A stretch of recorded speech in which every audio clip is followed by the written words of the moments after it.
decline down in this week, and then Friday we have somewhat of a retracement.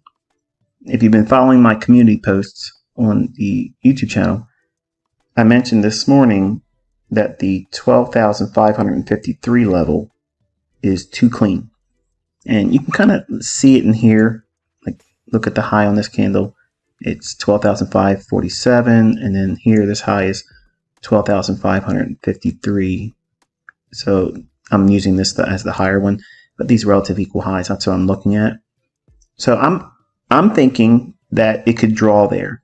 Now, I was giving it the opportunity to do so today based on what I showed in the short little vignettes I posted on my video section. I was out and about today, so obviously I was sharing what I could on my phone. I don't generally trade on the phone. I can manage a position, but I'm not generally trying to enter trades and such. But I made a mistake today, and I was trying to exit, as I'll talk about in a moment when we get into lower time frames. But I was showing segments of me recording where the market was, what it was doing when I was entering the whole business, and you'll actually see the execution errors and all that business here tonight. But the relative equal highs, that was the draw on liquidity. Now, the draw on liquidity does not need to be traded to have a profitable framework or setup. Okay, so what do I mean by that? Well, if we're below this objective, and I'm thinking, and if it was you thinking the same thing, if you think that the market's going to draw up to that level, whether it be today or into next week, you look for a setup that will allow you some kind of participation in this expansion towards that. It doesn't need to get there, as you'll soon see. We're going to drop down into the hourly chart. All right, so here's the hourly chart, and you can see relative equal highs up in here. Look at the high of that candle there. That's the 12,553 and a quarter level. Okay, so that's what I'm framing it on. And we traded down, started to run higher with a shift in market structure here. And then just notice how we have had this low, swept. We came down below it, came back above these relative equal lows. And then we came back down, tried one more time to go lower, and then rejected it. Notice that? So as the market's starting to trade higher, where is it likely to go? Well, we've already taken out a large pool of liquidity below these relative equal lows. This is sell side. Okay. Now we're back above these relative equal lows. So where's buy side? Clear and obviously right here. Okay. Not really obvious in terms of any imbalance in here because we already rebalanced this area there. So there's nothing really all that exciting except for that small little section there. So if it's going to go up to this area here, my thought process is that it's likely to probably just punch through and take the buy stops resting above here. So that's the draw on liquidity. Just think of it like a big magnet drawing price up towards it. Okay. So we're going to drop down into a 15-minute time frame.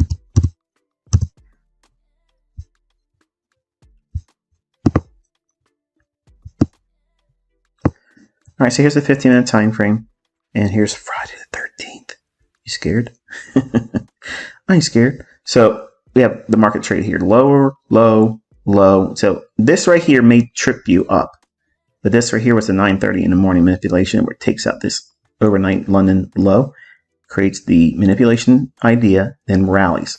I was not available during this time, so I didn't take any trades. As you'll see, there's no trades in this area. And then the retracement in here in the afternoon, that's what I was looking for. So I wanted to see that type of idea. So I'm going to add the annotations to the chart now. All right, so here's the 5-minute chart.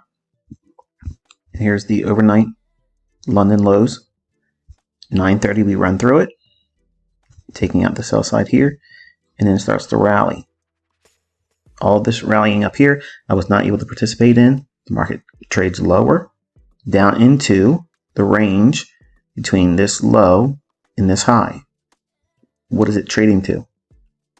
Discount. So I'm going to go into this area a little bit tighter. Okay, so we can see here's our consolidation. It drops down, creates the low of the day, power 3. So it's accumulating long positions, manipulating early longs out of the market, taking out the stops overnight, then rallying, and then I'm looking for the continuation up to take out the relative equal highs here, because I think I'm still going to see continuation in the afternoon.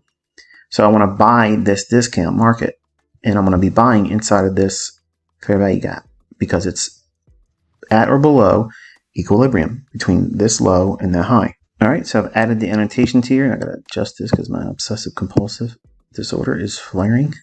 It's like a spider sense, folks. Can't help it. All right, so we have the New York session open at 9:30 in the morning, New York local time. Creates the low of the day, rallies, creates the high here. At what time? What time is this candle here?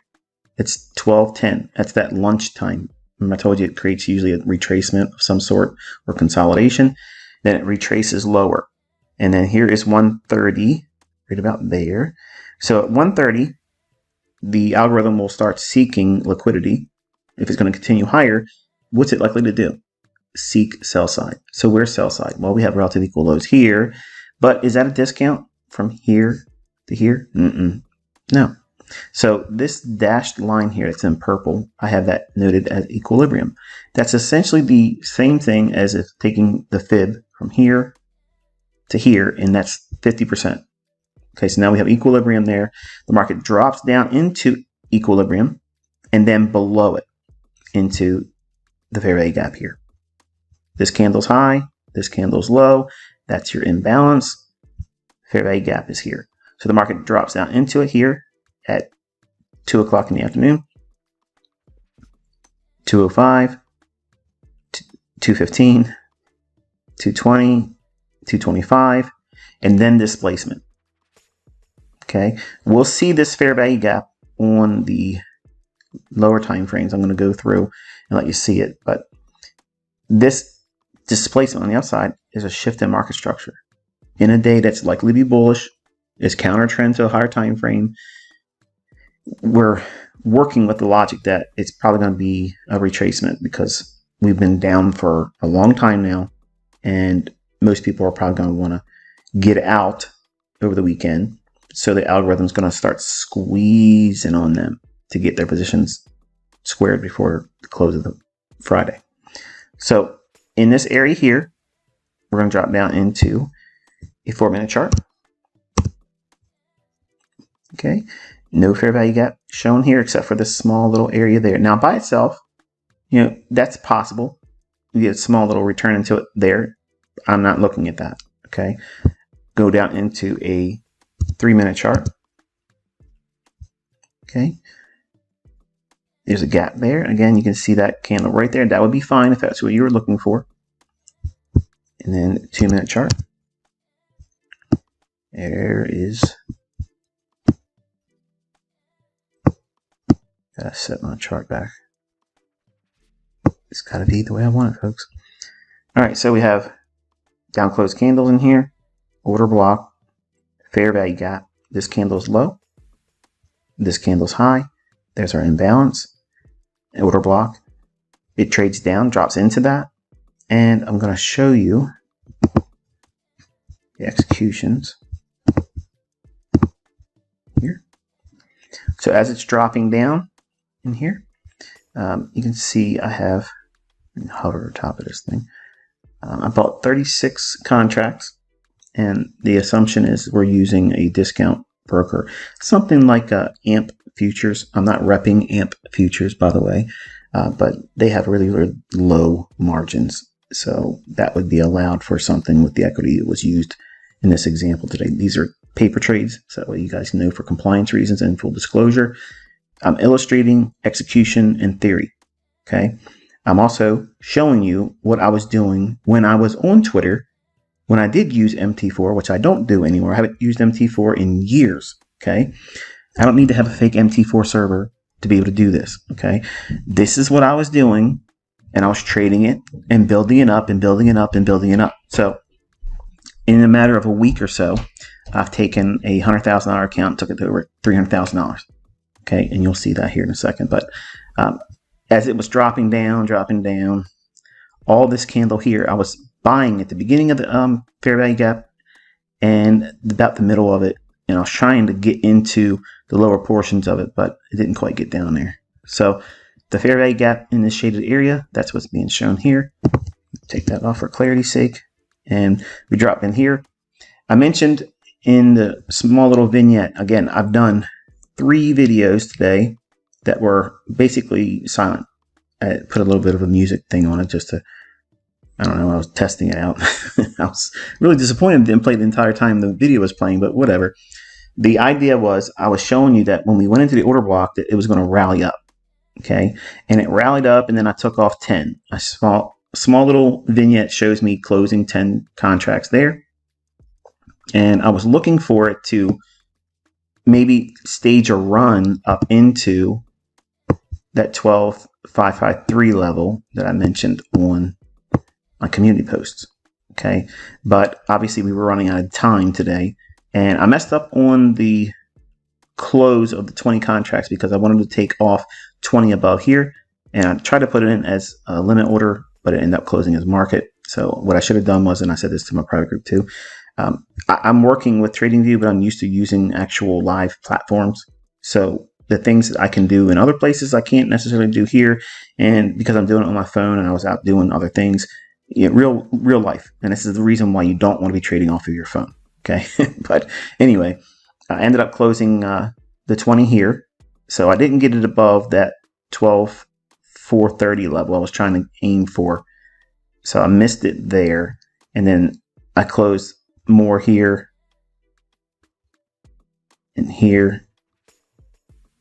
And then finally, late in the day, I had one left and I just took it off here. Okay. So that's the business there. And I want you to look at how the market created this counter trend idea, but still using my fair value gap principle and concept. Liquidity was above here. The day was bullish. The algorithm kept pricing higher and higher and higher. And the logic was delivered here. So look at where the arrows are for entries.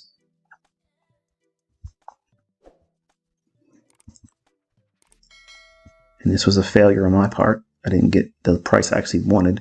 None of these closures were actually above the 12,430 level. That was, I think, the closest one. Yeah, that was the closest one there. So, and I had one left over here, and that was the final bit of business. I was leaving it just in case some freaky occurrence where it would take us up in some parabolic run into 12,553, but this wasn't in the cards today. We're on this theme. You can frame what I'm teaching inside of a counter trend model if that's what you are by nature, a contrarian. If you want to be trading with the highest probability and in sync with the early session move, then trade exactly how I've outlined the principles around that 8:30 to 9:30 window. Okay. I'm trying to do my best to give you a little bit of freedom to try to make it your own and inspire you also that these fair value gaps are useful if you know what the bias is. Okay. And I know some of you are still posting in the comment section, I'm still struggling with bias. It's only because you haven't worked at it long enough. Okay. You're not going to watch a dozen of my videos and come away, now I know exactly how to do bias. You have to go into the charts and study each day. Back testing. What is back testing? Going back and looking at moves like this. Okay. Marking them up on your chart. Now you can do it either using the replay button, watching them paint partially, or you can go back in hindsight and mark up your chart like this. This is all back testing. All this is me showing you what I actually did. Now, I was going to be facetious and talk about this for those that didn't really see the videos that I posted today where I actually did the pushing of the button here.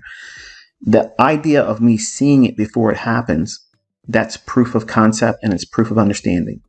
Okay, so I'm the author of this algorithm, so I can operate in it very efficiently. You, as a student of mine, you have to understand my language first. And then you go into the charts and you study with that language and you'll be able to see repeating phenomena. And because you're able to do this in your own leisure, you collect these examples of hindsight movement with all of your annotations and your points of interest that you studied and see in your observations. Anywhere in a chart where it's empty space, you want to utilize that and have any kind of observation or encouragement to yourself. And you want to tell yourself in those commentaries that you saw this coming. Okay. And what this does is it tricks your brain. It's self-talk. Okay. It's one of the things that I actually used to overcome agoraphobia, which was the fear of being around other people, because I had extreme anxiety that started obviously from trading, because I built up this large image of myself. And in 2001, all that stuff happened. Okay. And I was afraid of a lot of things. And I had serious anxiety attacks, panic attacks that would come on out of nowhere. The coping skills that I learned to deal with generalized anxiety, I found that were very useful in teaching my students. And it was simply by taking positive self-talk, placing that into your back testing, where you're note taking, you're, by all face value of it, you're lying to yourself in these posts in your back testing. So in your study journal, only you are seeing it, but you're tricking your brain and your subconscious because you're writing it out in your own words. You're studying it. You're looking at it. Your subconscious is retaining the image, but it's also retaining what you're saying in it. So when you come back to it at the end of the week or the previous week's back testing log journals, you read them. And when you read them to yourself, you're reading your own words saying, I saw this setting up where this was likely to drop down here, and I was expecting this turn here because of the fair value gap. I wanted to see this displacement, and it occurred just like I was expecting. Then it comes back down in and allows me an opportunity to go long. Then I expected the market to move aggressively away from this area and start working towards these short-term highs. And I wanted to take something off above halfway, high to low. I want to take a premium profit scaling. And that's what that is there. So you're pouring yourself into the chart with your annotations for back testing, and you're doing it in such a way where you're tricking your subconscious like you expected this to happen. And over time, when you do that, you're recording this subconsciously. You don't realize you're doing it, but by doing these things over and over and over again, it activates your reticular activating system. It's the same thing happens when you buy a car.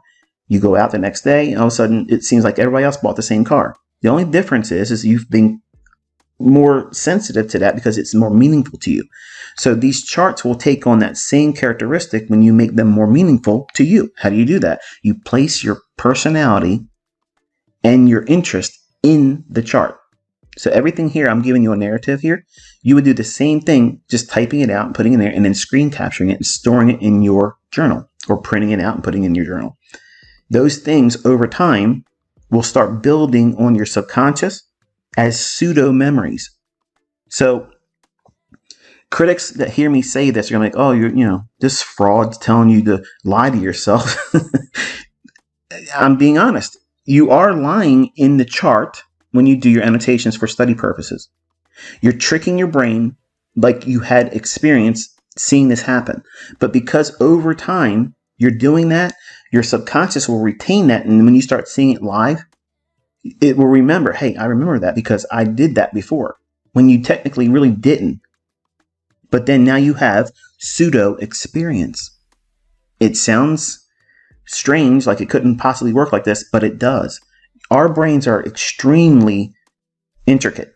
They're very powerful, but they can be short-circuited a little bit and used in an advantageous way of studying.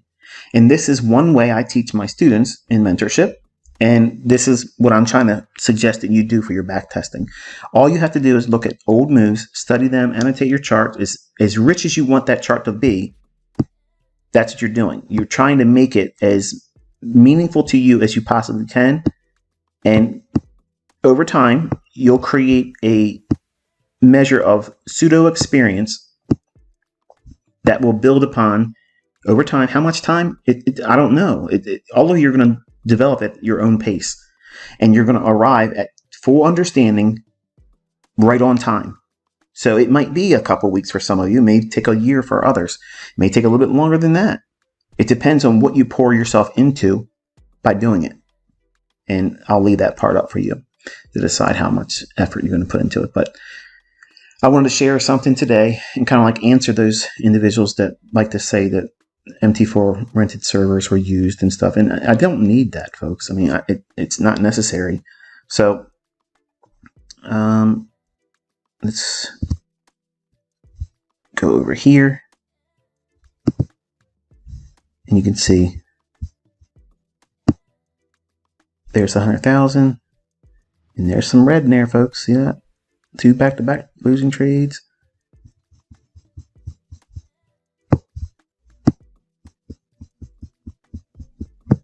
Okay.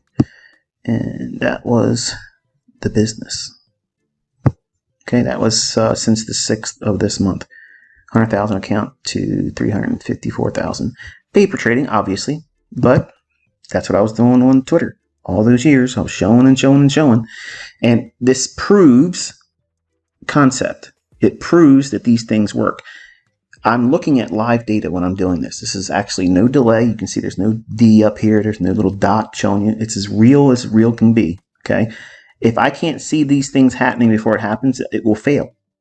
But if I can see them live forming and I have an understanding what the algorithm is going to do, then I should be able to operate like this. And I saw a comment today on one of the video vignettes I did. And can we get past the drama and the proving who made money? I'm not sure what the poster intended with that, because I thought that was what you wanted to see when you came here. Like, why would you come to my channel or anyone else's channel that has anything to do with technical analysis or trading if they can't prove they can do what they say they can do? All I'm doing is sharing my experience and the prowess I have. If I can't do this, I'll fall on my face. I can do it, and I want to be an encouragement to those that are genuinely concerned because they see stupid stuff posted on the internet. Folks, listen, I don't know how much of this you need to see before you finally get over it, but I don't mind doing it. Okay, I don't mind doing it. I enjoy doing this. I enjoy sharing it, and I know it's an encouragement to people that had a little bit of doubt. Say, hey, look, did you really use an MT4 rented server on Twitter? Because we don't really see it. We just hear other people talking about it. Well, here's, again, more proof that, listen, this is just a matter of like a week or so. Okay. In 5.5 weeks or 6 weeks, I could easily do what I'm doing here, and it compounds over and over and over again. Okay. Just because I'm doing it with a demo account doesn't mean that you're going to be able to go out there and do it too with a live account. The only thing I'm showing you here is I understand what I'm doing. So I think that's going to be it for tonight, and I will touch base with you, Lord willing, next Tuesday for another lecture, and it'll probably be a little bit longer video then. Okay, until then, enjoy your weekend. Be safe.